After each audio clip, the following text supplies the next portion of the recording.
السلام علیکم دوستو، 10ویں جماعت کے نصاب میں شامل غزلیات کے سلسلے کو آگے بڑھاتے ہوئے ہم آج میر تقی میر کے اشعار کی باقاعدہ تشریح سے پہلے ان کا ایک مختصر تعارف جاننے کی کوشش کریں گے۔ تو میر تقی میر 1722 میں آگرہ میں پیدا ہوئے۔ میر تخلص کرتے تھے۔ آپ کے والد کا نام محمد علی تھا، جو علی متقی کے لقب سے مشہور تھے۔ آپ کے والد جو ہیں وہ بہت ہی صوفی منش بزرگ تھے، بہت نیک طبیعت کے انسان تھے۔ آپ کے پردادا جو ہیں وہ دکن میں پیدا ہوئے، دکن سے احمد آباد چلے گئے اور وہیں پہ جو ہے اکبر آباد آگرہ میں بالآخر انہوں نے سکونت اختیار کی۔ تو ابتدائی تعلیم گھر میں ہی اپنے والد سے حاصل کی۔ اس کے بعد کچھ وقت تک جو ہے سعید امان اللہ کی شاگردی میں بھی آئے۔ بہت کم سن تھے جب والد کا انتقال ہوا، اور اسی کم عمری میں روزگار کی فکر ہوئی، یعنی کہ روزگار کی فکر جو ہے وہ دامنگیر ہو گئی، یعنی کہ روزگار کی فکر جو ہے وہ اس چھوٹی سی عمر میں جو ہے وہ ان کو ستانے لگی۔ آگرہ سے دلی چلے آئے اور کچھ عرصے تک اپنے سوتیلے ماموں سراج الدین خان آرزو کے دامن تربیت میں پرورش پائی، لیکن یہاں پر بھی جو اس کے سوتیلے بھائی تھے انہوں نے بڑی تکلیف دی۔ پھر حالات سے تنگ آ کر آگرہ چھوڑ دیا اور دلی چلے گئے۔ تو دلی میں کیونکہ اس وقت حالات جو ہیں وہ بہت خراب تھے، مغلیہ سلطنت کا جو چراغ تھا وہ ٹمٹما رہا تھا، وہ اپنے آخری دور میں جو ہے وہ جا چکا تھا۔ تو جب انہیں دلی میں بھی سکون نہ ملا تو لکھنؤ چلے گئے، جہاں پہ نواب آصف الدولہ کی دعوت پہ وہ کچھ وقت تک وہاں پہ رہے، وہ کہ زیادہ عرصہ وہاں پہ نہیں رہ سکے۔ زیادہ اگرچہ دربار سے زیادہ ان کا تعلق جو ہے وہ کم عرصے تک رہا، وہ خود تو لکھنؤ میں ہی رہے لیکن دربار سے تعلق جو ہے وہ بہت کم تھا۔ پھر بھی یہاں ان کی زندگی جو ہے وہ نسبتاً آرام سے گزری۔ زندگی بھر مصیبتیں برداشت کی، غم روزگار نے بہت ستایا، زندگی میں کئی بار جو ہے وہ پھاکہ کشی تک کی نوبت بھی آ گئی، کیونکہ ایک میر جو ہیں وہ بہت ہی خوددار انسان تھے، اس لیے انہوں نے کبھی کسی کے سامنے ہاتھ نہیں پھیلایا۔ بالآخر لکھنؤ میں ہی 1810 عیسوی میں جو ہے وہ انتقال کر گئے۔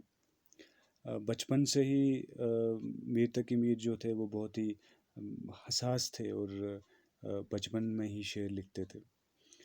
دلی میں کیونکہ میں نے پہلے کہا کہ حالات بہت خراب تھے، اور لیکن اس وقت کا جو انہیں فائدہ ملا، اس دلی میں جو انہوں نے قیام کیا تھا، اس دوران ان کی شاعری میں بہت پختگی آ گئی۔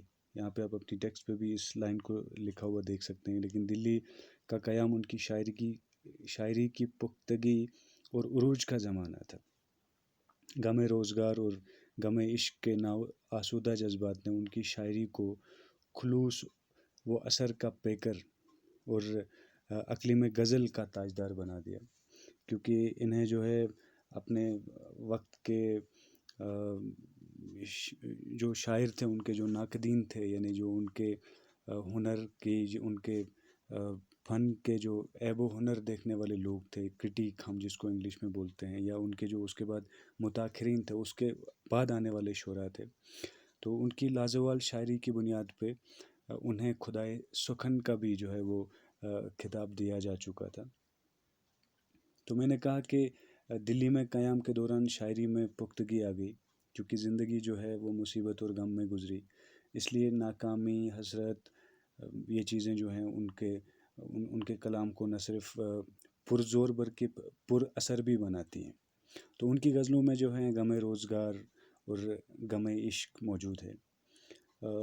ان کو اردو کا ایک بہترین غزل گو شاعر جو ہے وہ تسلیم کیا جاتا ہے۔ ان کا انداز جو تھا لکھنے کا یا اپنی بات کو رکھنے کا، وہ بہت ہی موزون، یعنی نہایت ہی موزون اور مؤثر تھا، یعنی پر اثر تھا۔ تو غزلوں کے علاوہ انہوں نے مثنوی بھی لکھی ہے، انہوں نے مرثیے بھی لکھے ہیں۔ تو ان کی اردو میں شعراء کا سب سے پہلا تذکرہ نکات الشعراء اور خود نوشت ذکر میر، یہ ان کی کچھ یادگاریں ہیں۔ تو ان کی شاعری کی کچھ اور خصوصیات کے بارے میں ہم بات کریں گے، جیسے کہ شاعری کی نمایاں خصوصیات اور موضوعات کے تحت آپ یہاں پہ دیکھ سکتے ہیں کہ پہلا پوائنٹ جو تھا ان کی شاعری میں وہ غم و الم کا تھا۔ میں نے آپ کو پہلے کہا کہ آپ کی شاعری میں جو ہے دکھ درد پایا جاتا ہے، اس لیے کہا جاتا ہے کہ میر کا کلام جو ہے وہ آہ سے بھرا ہوا ہے، یعنی وہ دکھ درد سے بھرا ہوا ہے، یعنی ان کے ایک ایک شعر کے اندر جو ہے درد و غم جو ہے وہ نمایاں نظر آتا ہے۔ میر اپنے کلام کے بارے میں خود بھی کہتے ہیں کہ مجھ کو شاعر نہ کہو میر کہ صاحب میں نے درد و غم کتنے کیے جمع تو دیوان ہوا۔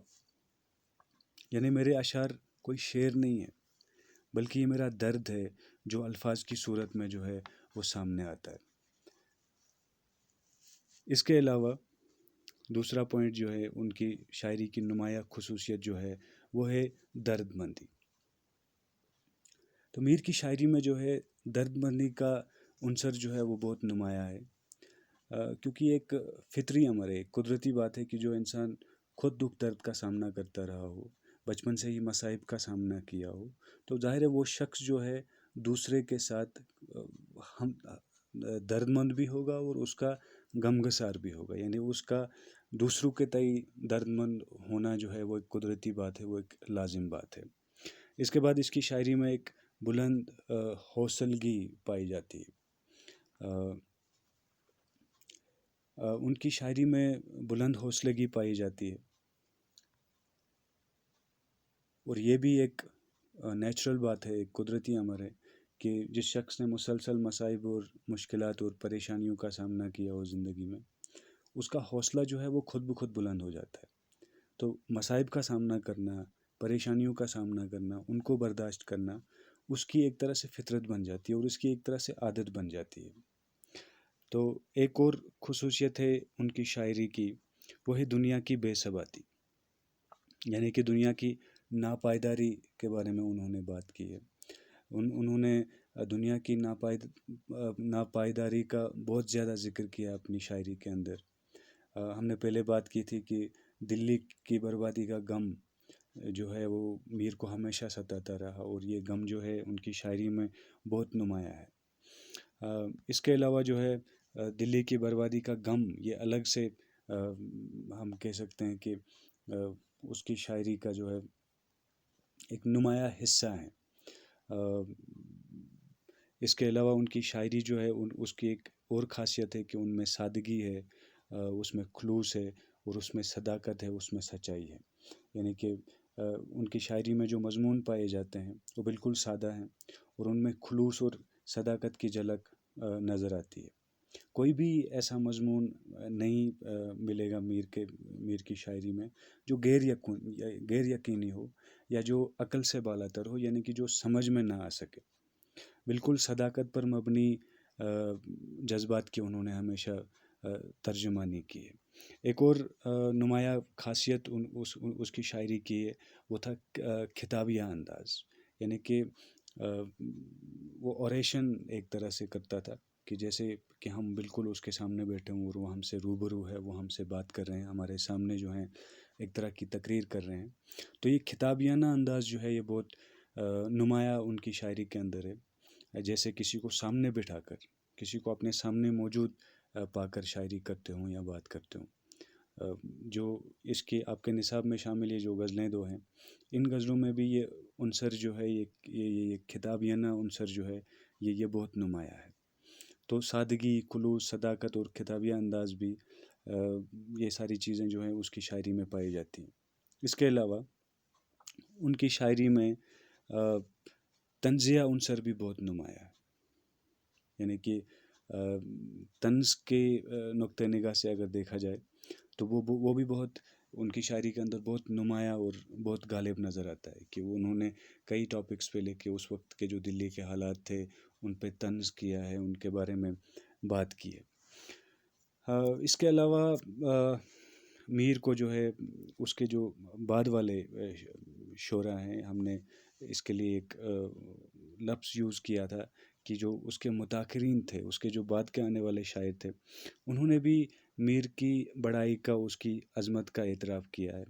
جیسے کہ مرزا اسد اللہ خان غالب نے اپنے انداز میں ان کو خراج عقیدت پیش کرتے ہوئے لکھا ہے، یعنی ان کی شاعرانہ عظمت کا ذکر کرتے ہوئے اس کے اقرار میں کہا ہے کہ ریختہ کہ تم ہی استاد نہیں ہو غالب، کہتے ہیں اگلے زمانے میں کوئی میر بھی تھا۔ تو ریختہ جو ہے یہ اردو زبان کا پرانا نام ہے، یعنی پہلے جو ہے شروعات میں اردو کو ریختہ ہی کہا جاتا ہے، اور جس زمانے میں میر تقی میر اور غالب نے شاعری کی، اس زمانے میں اردو کو ریختہ کہا جاتا تھا۔ تو غالب اس شعر میں کہتے ہیں، یعنی وہ خود سے مخاطب ہو کر بولتے ہیں کہ اردو زبان کے تم ہی واحد شاعر نہیں ہو غالب، بلکہ میر بھی تم سے پہلے گزر چکا ہے، جس کے کمال کا لوہا جو ہیں وہ لوگ مان چکے ہیں۔ اس کے علاوہ کچھ اور شعراء نے بھی میر کے بارے میں بات کی ہے۔ ایک شیخ ابراہیم ذوق جو بہادر شاہ ظفر کے استاد بھی رہ چکے ہیں، رئیس الشورا کا خطاب انہیں اپنے زمانے میں دیا گیا ہے، وہ کہتے ہیں کہ نہ ہوا میر کا انداز نصیب، ذوق یاروں نے بہت زور غزل میں مارا۔ اس کے علاوہ ایک اور شاعر تھے مولانا حسرت موہانی، وہ میر کی عظمت کا ذکر کرتے ہوئے کہتے ہیں کہ شعر میرے بھی ہیں پردرد لیکن حسرت، میر کا شیوائے گفتار کہاں سے لو، یعنی کہ میر کا جو